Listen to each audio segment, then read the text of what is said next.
What's up, goodies? Welcome back to your girl channel and to my kitchen how to cook. And today, baby, I'm going to show you how I made this stewed turkey neck and butter bean recipe inside the slow cooker. So make we jump right into it.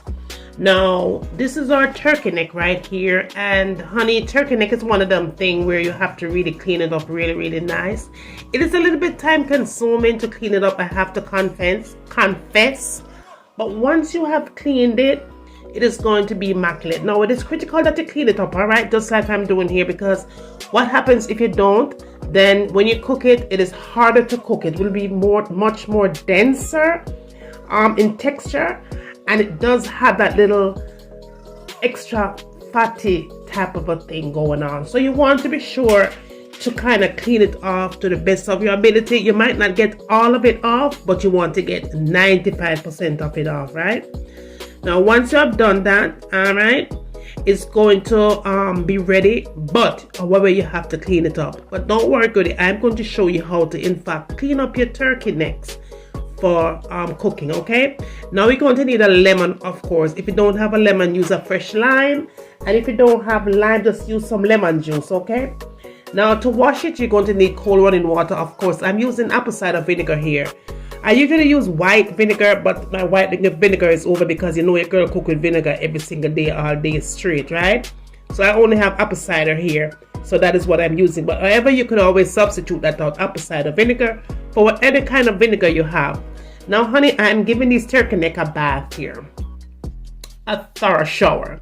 So I'm doing them individually, rubbing really well with the lemon here, right, on each and every single one of these turkey necks.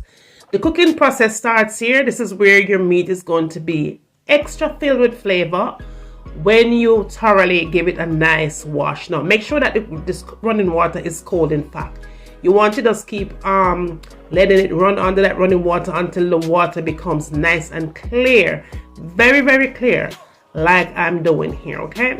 But be sure whatever you do, boo, you make sure that your meat, any kind of a meat, whether you're cooking chicken or whether you're cooking fish or steak or whatever it is that you're in the kitchen, you want to make sure so you wash your meat, all right? Not everybody wash their meat, but in your kitchen or our kitchen and my kitchen, we are going to do that, just that.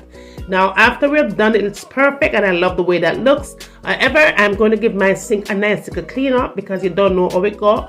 Clean food in a clean kitchen. So we're going to go ahead and wash up that sink using some disinfectant cleaner, some soap, wash it up nice and clean. Get my hands nice and clean before I touch those seasoned bottles, okay? And then we are all set and we are ready to cook. So let's cook. Now, the first thing you want to do is get a clean paper towel here and just take away any excess moisture that may be laying there. Then you go ahead and add the salt. You want to go in and add some black pepper to it. And honey, I'm not measuring anything here. May I eyeball everything as always, right? But I will try to list the ingredients and the amounts in the description box, all right? Now, to that, I added some garlic powder, and I did add some onion powder to the mix as well. We're going to turn up this thing and mad loud. Now, after I did those two, I went in and I used my chicken seasoning here. Now, if you want, you could go ahead and use turkey seasoning as well. But however, I'm using the chicken seasoning here to give it that much needed gracious feeling. Now, I'm using the combo seasoning here only because I love Oteria's combo seasoning. But of course, you could use something else.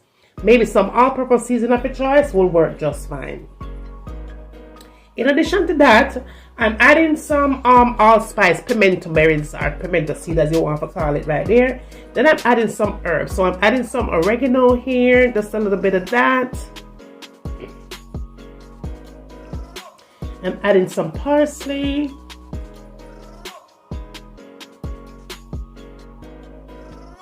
Adding some chopped chives here.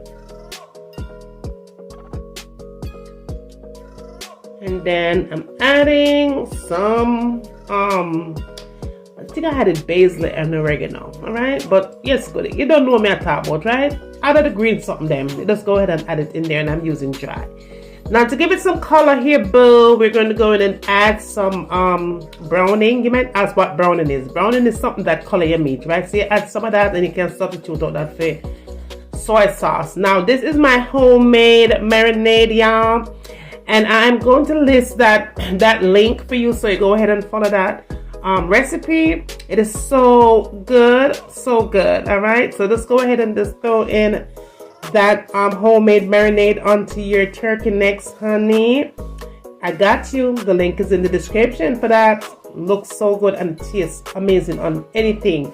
When I'm cooking my vegan recipes, believe me, boo, this is what I use, and it is filled with nothing but homemade graciousness. All right, so good. So you want to go ahead and just rub that all in to the meat. It's going to look like this when you are done. You're going to let it sit for at least 30 minutes. Overnight is better, but honey, you don't have to do it overnight because we are going to put it in the slow cooker, and the slow cooker is going to turn up the flavor. All right, now while it is marinating, okay, we're going to go ahead and get our veggies prepped here, prepped. So I'm using these delicious onions here because I'm choosing these because they're filled with so much flavor, nice and sweet. It's going to give these turkey necks a whole bunch of good up flavor. So I'm using a very large one here. Just go ahead and slice it just like I'm doing here, honey. Not chop it up, just slice it up. All right, now I'm using bell peppers to it as well. Here I'm using orange bell peppers. Okay, I'm just gonna go ahead and slice that up as well.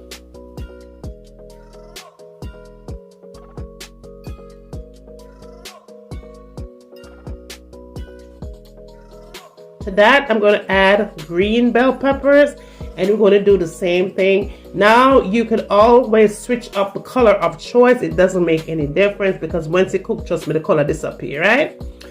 But just for color's sake, we're just going to go ahead and just add the green bell peppers to it as well. You could add red, you could add yellow, whatever it is that makes your kitchen happy. Only go ahead and add them bell peppers, another thing, right?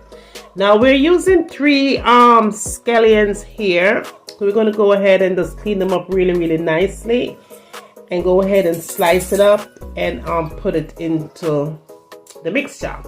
Now y'all, if you hear a rattling and a shaking, that is my doggy Future. He always tends to make noise when I'm doing these voiceovers. Oh my goodness. Anyway, I just had to let you guys know before the thing because I don't pair a gunman, right? All right, now, so after I have done that, we just want to go ahead and just slice up the onion. Which onion? I'm tired. We just want to go ahead and slice up these scallions here. Now, in no particular sizes, we're going to go ahead and do that. And then we're going to get our thyme. I'm using fresh thyme here, but of course, you could use dried one if you have it. You could also go for powdered thyme. Now, let's really start cooking. Now, in my slow cooker here, I'm just going to go ahead and put my meat in my slow cooker. Good, I'm tired now. I'm going to go ahead and put my meat in the slow cooker first. Make that go at the bottom. Then I go ahead and add in the bell peppers here. All right, go ahead and put my orange or whatever color there. And the green and the sweet onions, okay. Then I'm going to go in and add the scallions on top of that. Then I'm adding my fresh thyme. All right, and then I'm going ahead and add 1 can of stewed tomatoes, turn it up a notch, and 1 can of cooked butter beans. To that, I'm adding about 2 cups of chicken stock or broth to the mix. I didn't use water because water is going to take away from the flavor. We want this thing to be turned in the slow cooker. I added about 1 cup of coconut cream. Then I added 1 Scotch bonnet in the middle. Then pop it though. You could pop it if you like spicy. I added about 1 teaspoon or so of apple cider vinegar. And there you have it. You go ahead and you cover this up at a medium heat, honey, child, okay? And just let it do its magic nice and slow. After it's been cooking for about 4 to 5 hours here, that is what you have. Everything is simmering real good. Now the meat is nice and tender here, but remember your slow cooker might take a little longer or not so long as mine. Everybody's slow cooker is always different. All right, goodie. My one took about 4 to 5 hours to get tenderized. Now this is what I did though. What I decided to do to thicken up the gravy, I decided to go in with about 2 tablespoons of cornstarch, and you could substitute that cornstarch out for flour. I really prefer cornstarch because it doesn't take away from the flavor of the food, right? Now all I did was had about 2 to 3 tablespoons of cold water. Make sure your water cool when you add it to the cornstarch. And then all you have to do here is give it a nice little mix, a little stir after you added your water to it. And that is it. This is our thickener. We're going to use this to thicken up the gravy. Of course, you could remove some of that liquid if you like from the slow cooker, but the thickener is going to do it just right. The cornstarch is going to thicken it up real nice. After you add it to it, just kind of do that, not too much. Don't butter it away too much.